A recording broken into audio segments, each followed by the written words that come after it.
So guys, remember the AI VTuber rig that went really popular way back in the day, as in like a couple months ago? They're back. So this is the person that did the AI VTuber rig, and they're back with more AI VTuber rigs. So they tweeted, free live 2D rigging for those who plan to actively use their model. To apply, you need live 2D art ready to rig, project you want to grow, motivation to learn, and ready to test features and give feedback. And they attached this rig video, showing kind of like their lean. This is the one that went very viral. This is AI, and this is also AI as well. And I mean, I feel like it's beating a dead horse when I point out the aspects that makes it AI, but I'm gonna point out just a few for people who maybe aren't as certain.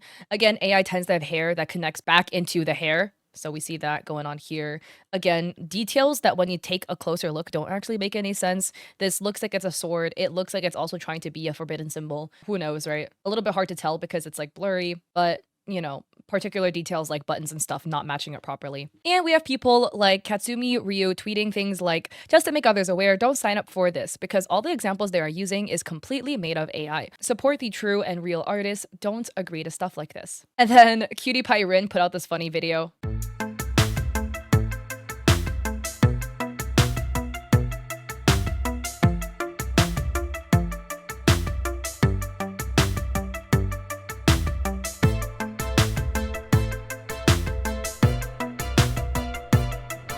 That was really funny, actually. That was very, very funny. The rigger in their bio puts AI Explorer, bringing ideas to life, experimenting with live 2D and AI. Now, here's just the sad part to me. The sad part being that, you're a rigger, you're learning rigger, and being a rigger means it's art too, right? It's very complex, it's very technical, but it's still art. But the sad part is that if you're trying to learn how to rig, you're trying to learn how to use Live 2D, whatever, there are plenty of free resources out there that you could use without having to turn to AI. So that's why it's just sad, because there are resources, you just, I guess, didn't want to use the resources, question mark. And then we have Karina VZ writing, sad fact is I know they have used my free live 2D learning models. It hurts to know they still turn to AI. So there's literally no excuse to say they can't find art to practice with. And here's a post where they write experimental live 2D, face expression, live 2D art, Karina. And just another one as well. This one's made by Shy Fenich,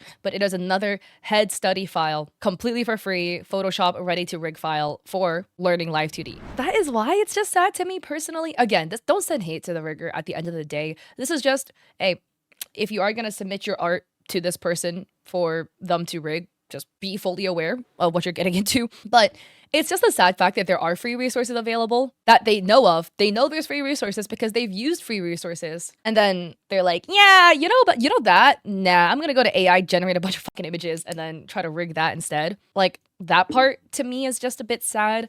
It's also, for me, just a little bit confusing because it's like when you generate an image with AI, you get an image, one flat image. But when you rig a model, you would rig a layered image. So there'd be many, many layers. Like the arm would be on a separate layer than the shoulder, etc. So what it looks like is they took the flat image, then they cut it to be rigged themselves. But I mean, maybe that's a skill they're trying to learn. It's just a little bit odd to me because I feel like in most cases of a rigger, you almost will never receive a flat, still one layer PNG image and then have to manually cut that completely yourself to rig. Typically, the artist would make it layered already. So I mean, it is a skill that would be helpful to learn, but in actual practice, it's not going to actually be something that you would really need to know. You, again, are almost never going to receive a still PNG. So I just think it's a little bit odd. That's just me, though. Yeah, that's the thing. It seems like more effort for learning a skill that you're not going to really need. And the best way to learn rigging is to rig, again, a Photoshop file that is set up with all of the layers of how a body would look like. That is how you learn, right? The way you would take a PNG file and then cut it to rig would cause the rigging to be a little bit different than if you were to have a fully layered file and then you would rig the fully layered file. It would work differently because there's going to be parts that don't exist in your PNG that will be in the fully rigged file. So again, that's why I'm just saying it's a bit odd to me because again, it is a skill you might potentially need, but it's such a specific use case that you almost would never use. And it's not even the best way to learn how to rig. So what do I know? I rig emotes, not VTubers, but those are just my thought process about that scenario. Again, this is not to send hate to the VTuber or the rigger in this case. It's just to make you aware of what's going on. That was the first little piece that I had. All right, but the second case is with a VTuber that we've actually talked about before, and Dogecoin. So I made a previous video about this VTuber because they absolutely blew up and they got a lot of hate for blowing up because they grew fast because haha, people like cute cows. So people on the internet were being weird. But this is a case about their VTuber rigs because they're an artist and they made their own model and they've been doing commissions. And then they did this commission. So they posted this model work in progress for Billy M2K. Still gotta rig the head angles, but shoot, I'm pretty tickled with the results. And it's a cute little pixel avatar rig. The model's for Billy. And if we look at this, Billy or Shibatoshi Nakamoto, and his handle reads the dumbass who made Dogecoin. But after this, they were getting a bunch of hate on the internet for supporting crypto because they made the model for the creator of Dogecoin. And other people have this sentiment. So Monica Cineroll writes, I don't care if I get canceled for this. She's getting heat because she was commissioned to make a VTuber model for the person who made Dogecoin. First, this economy sucks. Let them get that bag, LMAO. Second, are we really going to fall back on gatekeeping? Now, for me, personally, I think crypto is dumb. But am I going to take that opinion out on somebody just trying to pay rent? Hell no. So I think this one is just an interesting scenario because it kind of brings up the debate of the separation between artist and artwork, right? This is not the first case that we've seen something like this.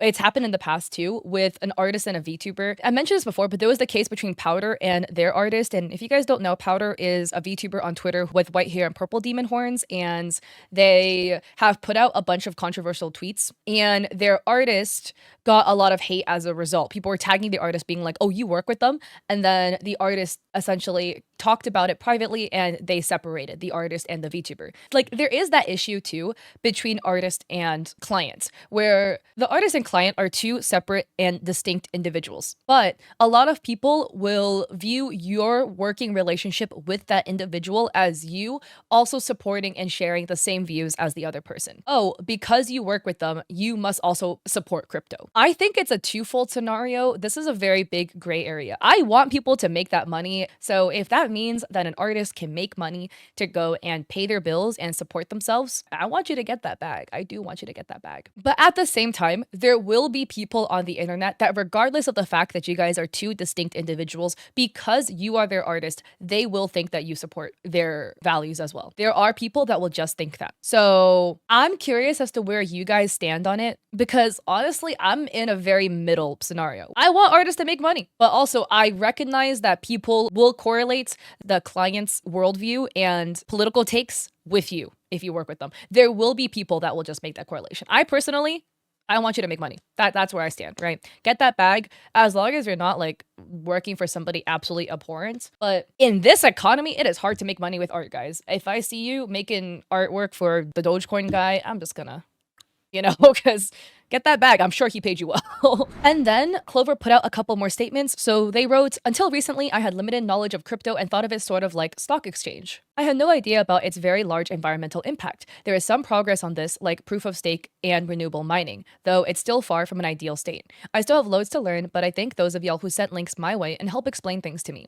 There's a lot of conflicting opinions and articles on how this all works, so I appreciate y'all's patience with me as I read up on something so foreign to me. At this point, I have nothing more really to say about the matter. I understand if folks want to block and remove themselves from me, please do so respectfully, as I will also respect this boundary you place for yourself. I think making art for somebody, it's an exchange of services. I would think it's a little bit different if, I don't know, Clover were to be sponsored by a crypto company and they were trying to get their audience to buy crypto. That I would then cast judgment upon. But if you were just an artist and you're making a little VTuber model for somebody who wants a VTuber model, I personally am not gonna fault the artist for that. And the thing is, as an artist, you work with a lot of people, and sometimes you work with somebody and they seem perfectly normal, and then later down the line, it turns out they have some really polarizing views that you just had no idea about when you worked with them. So then that would then bring up the question of, is it the artist's responsibility to then vet the client before they work with the client to make sure that the person they're working for is somebody that shares their worldviews?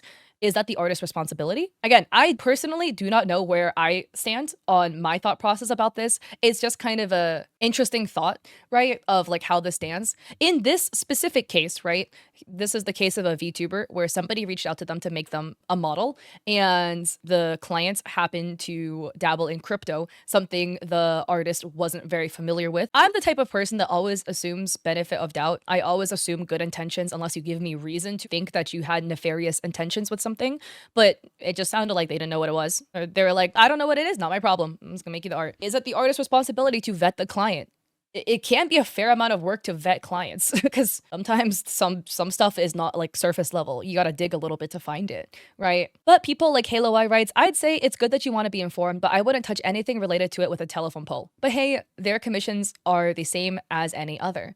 And Clover writes, I think it's a lot more complex than the black and white stance folks take on it. I'm definitely starting to see the areas of concern, though, that need to be addressed. Then they added, I'm looking for a charity to donate the funds I got from the model. I'd like to pay it forward to a reputable charity that helps with climate change, clean energy sources, clean energy solutions, and protecting against other environmental threats.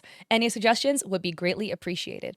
And Lux, she adds, I missed a lot of what happened and only now caught up, and it's so inspiring to see how willing to learn from everything and such a sweet and kind sort of person you are.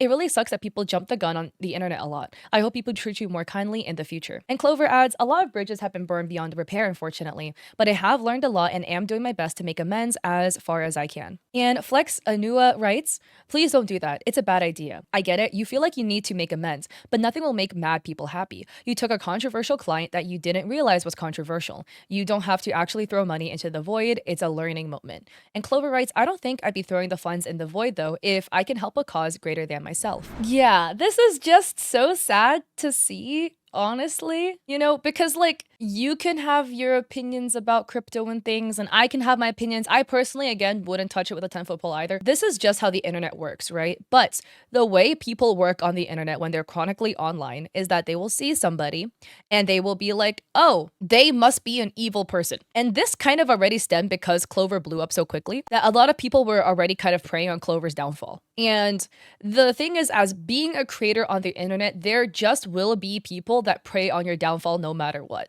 Okay, when I did educational Twitch advice content, which I still do on my TikTok, there were just people preying on my downfall. For what? Teaching how to fucking set up your OBS? People are valid to not like people for plenty of reasons. People don't like me just because of the way I speak. People don't like me for other reasons. You are completely entitled to not like me, and I do not want you to like me if you don't like me. That's your prerogative. I'm not here to try to change your mind. I have better things to do. I think this is again the case, right, where the moment something happens, in this case, Clover took on a client that was controversial that they did not know about. People are immediately, I guess, jumping, being like, yeah, there's no way you're this like wholesome cow. You must be some evil mastermind industry plant here to take over the world. Like the same thing with Needi. Right? Needi VTuber, like I've talked about her like twice now, I think, but she just gives away a lot of stuff, a lot of VTuber models, and people are just, again, actively preying on her downfall. For what? For some reason, because they think that it can't be possible that somebody wants to give away models for the community to try to make the community better. They must be some evil, nefarious mastermind. A little bit of empathy and a little bit of giving benefit of doubt can go a long way. And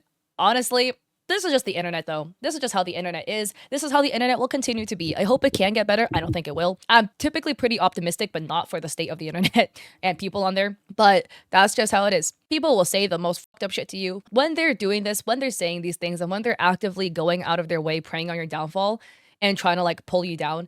That just means that they themselves are insecure, and that means they themselves are jealous. It really has nothing to do with you. So those are my final words at the end of the day. I personally don't fault Clover whatsoever. It just seems like made a mistake, did not know. And I don't fault them for getting that bag. In this economy, any bit of money as an artist is good. Anyways, I'm curious about your thoughts on the separation of artist versus client at the end of the day. I, again, don't have the most solid stance on it. I can be persuaded. Those are just my thoughts, my little things at the end of the day. But send love to them. They don't deserve the hate that they're getting.